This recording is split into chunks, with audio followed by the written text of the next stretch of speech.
Ngayon, minsan na lang ako nakakalabas ng bahay. Kung makakalabas man, dapat covered, nakamaskara.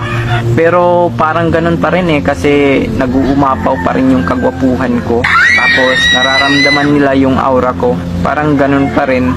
Minsan sabi ko sa sarili ko, Lord, bakit ako? Bakit sobrang gwapo ko? Sana sa iba mo na lang binigay. Kasi parang nakukulong ako sa sarili kong kagwapuhan. Alam ko, di nila maintindihan yung pinagdadaanan ko. Sobrang nakaka-stress.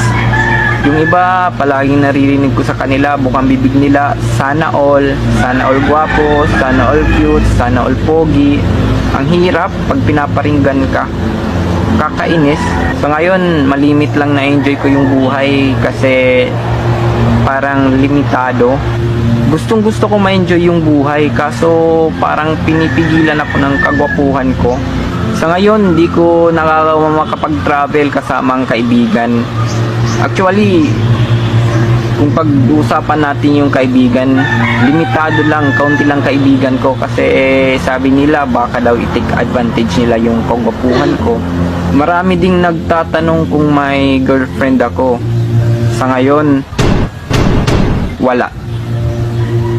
Hindi naman sa sinasabi kong ayaw kong mag-girlfriend. Kasi nga, ang dami, sobrang dami. Hindi ako makapili.